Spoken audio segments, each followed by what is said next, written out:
There are times when this world drifts so close to the fabric of reality that I can hear something calling me from beyond that veil.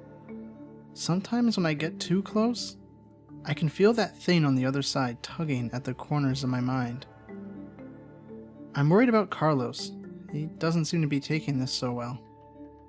In case you don't know, I work at the shitty gas station at the edge of our small town, and weird things have been happening for as long as I've been here. I finally started to tell some of my stories, and if you haven't caught up yet, I would like to invite you to listen to part 1 and part 2. When I returned to work after my post yesterday, I was delighted to find a stack of receipt papers settling neatly on the register counter, with notes written in my own shaky handwriting. I don't remember writing all of these notes, but then again, I don't remember a lot of things. It is possible that I'm working too hard, or maybe the fumes coming from beneath the gas station are playing tricks on me. Or perhaps it's just another side effect of my condition. At any rate, I'm not one to look a gift horse in the mouth, or any other animal in any other orifice for that matter. Admittedly, my handwriting isn't the best, and at times these scratches on the receipt paper become nearly illegible, so if anything herein seems unbelievable, it's probably because I read it wrong. 7 o'clock. It's getting dark earlier these days. 7:30. Farmer Jr. came into the gas station tonight, asking about those hand plants. I told him that they weren't there anymore. He left his phone number scribbled on the back of a coupon for 15% off bulk pig feed from an online retailer. I think he's trying to send me a message. 9 o'clock. I think maybe some kids are playing a prank on me. I found a lawn gnome behind the pork rinds. I didn't think much about it and put him in a box behind the counter. But then I found another matching lawn gnome in the soda case. I added this one to the box as well. It wasn't until I noticed the third and fourth lawn gnomes that I started to suspect something. I had taken out the garbage and found the gnomes perched atop the branch of a tree next to the dumpster, staring down at me like gargoyles. I used a chair and a broom to knock them down, and I put them in the box with the other 3. When I got back to my desk, I found a note on my chair written in red ink. It says simply, "I'm in the walls." I don't know who wrote it, but the paper smells like oranges and plumera. 10 o'clock. There's a strange scratching noise coming from the tiles above the cash register. I fear Rocco and his brood may have infiltrated the building again. 11 o'clock. Farmer Jr. called the store. He asked about the hand plants. I assured him that they weren't there anymore, and if they ever showed up, I would call him. I think he's beginning to suspect that I'm lying. 12 o'clock.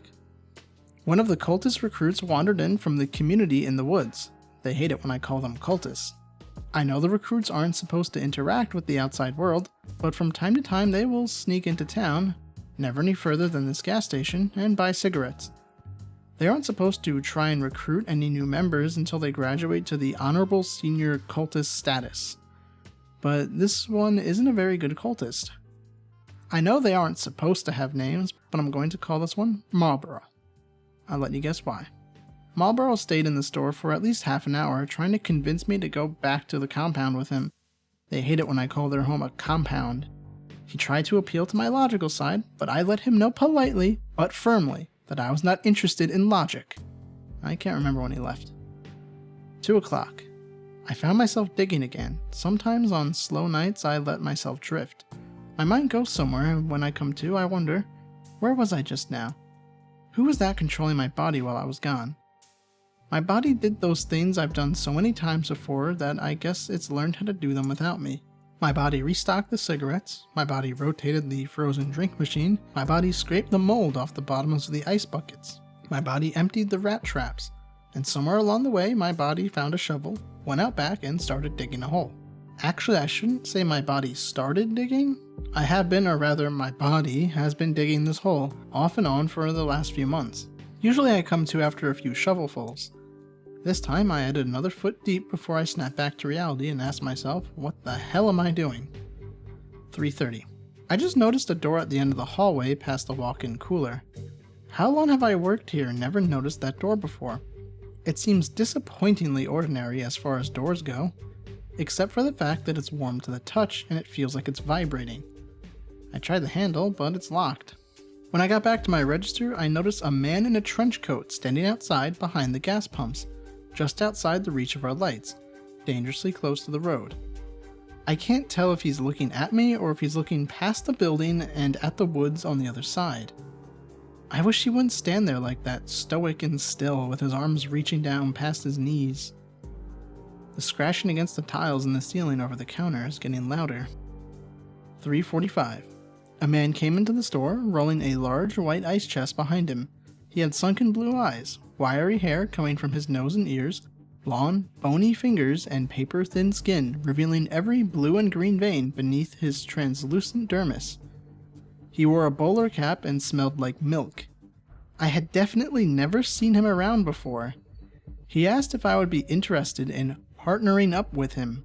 He sold ground meat at discount prices, but I told him that our store doesn't do well with the fresh foods category, recommending he try his hand at making jerky. Before he left, he scooped out about a pound or so of raw, ground meat from the ice chest onto a piece of parchment paper and gave it to me as a sample. Once he had left, I took the meat into the cooler, where I found another lawn gnome waiting for me. I put the gnome into the box with the other 7. 4 o'clock. Carlos just told me something very strange about Kiefer. 4:30. There was a kid named Spencer Middleton who went to the same high school as me and Kiefer.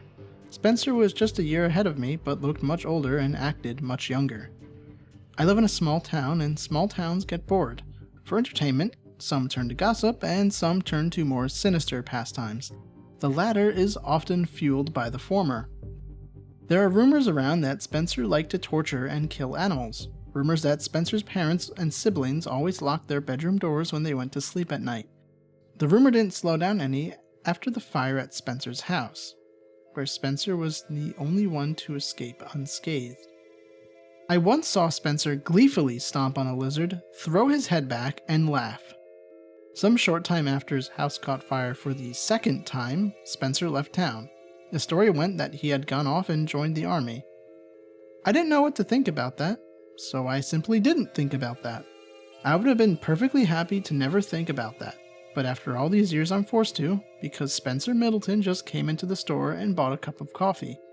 He's sitting in one of the booths, talking to Kiefer.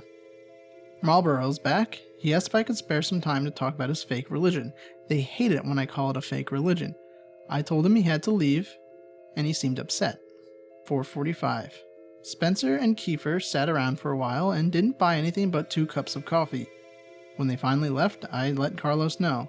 He'd been hiding under a blanket in the walk-in cooler, although I can't really understand why. Carlos explained to me exactly what happened. He finished his shift a couple nights ago, and he had just left the gas station when he saw Kiefer's SUV pulled over, in a ditch at the bottom of the hill.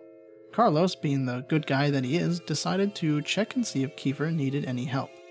He says that when he pulled up and got out of the car, he could hear what sounded like a loud crunching noise coming from just beyond the tree line.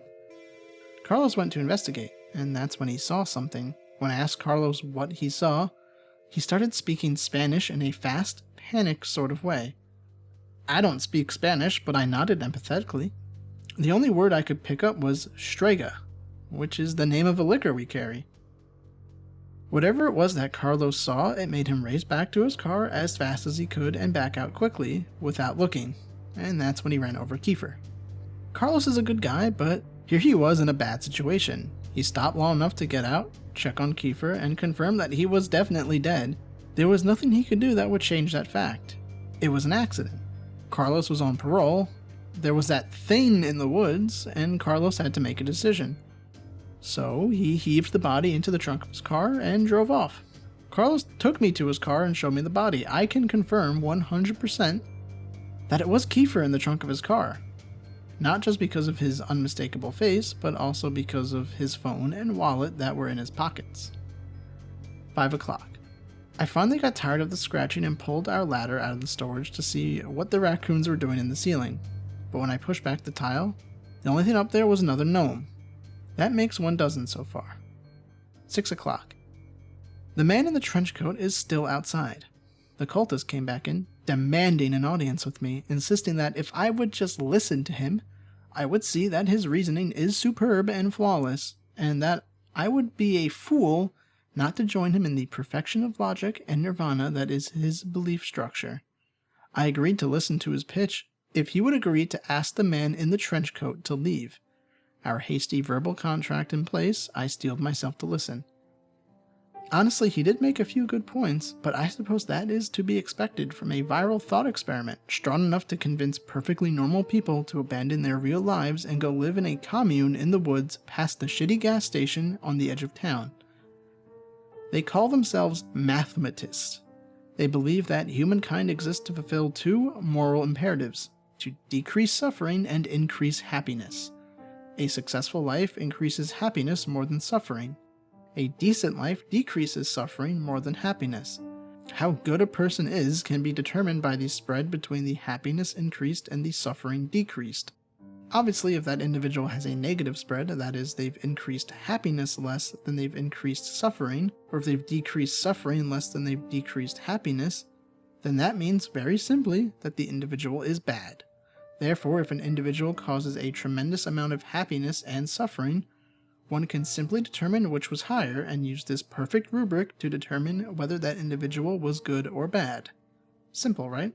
The mathematists believe that the world has been going on about good and bad in the wrong way. For eons, we've been attempting to increase happiness, when instead we should be focusing on decreasing suffering. As happiness is a fluid concept, and the more happiness you create, the harder it is to sustain, as happiness has a clear set of diminishing returns. Suffering, however, is consistent. Suffering results from happiness coming to an end. Suffering is pure and eternal.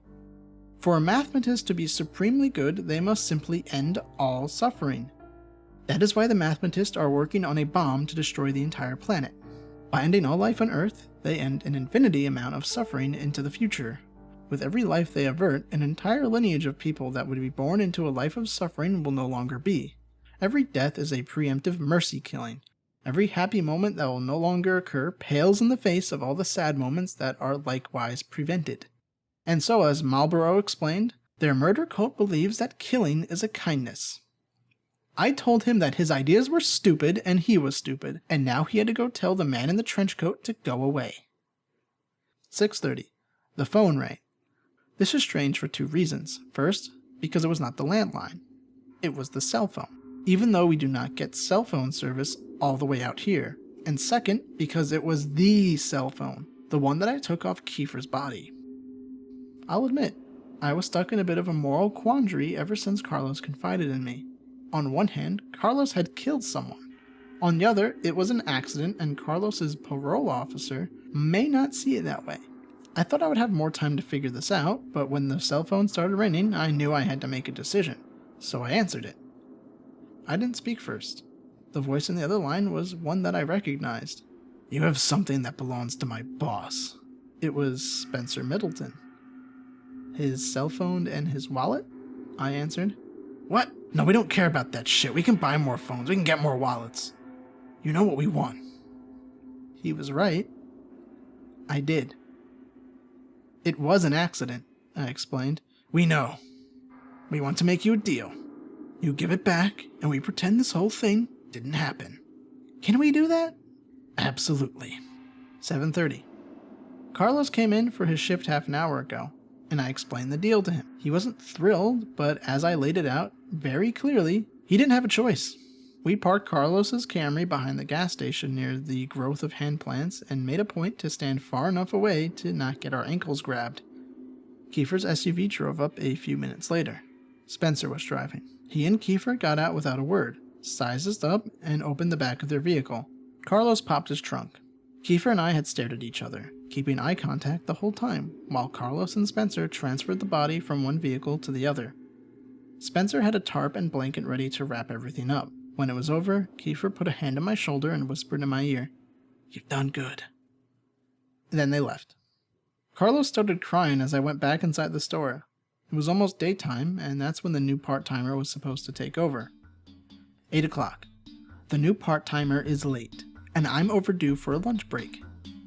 I made the best of my extra time here by putting price stickers on all of the lawn gnomes. We're ringing them up as miscellaneous grocery for $9.99 each, and I've already sold a couple. I'm a really good employee. 8:30. I went to the bathroom and I saw a man standing there with his jeans at his ankles. He wore red and white checkered boxers and a cowboy hat. He smiled when he saw me and simply said in a somewhat sing-song voice, "Come on, man, come on with it." I took the opportunity to ask him something that's been burning in the back of my mind.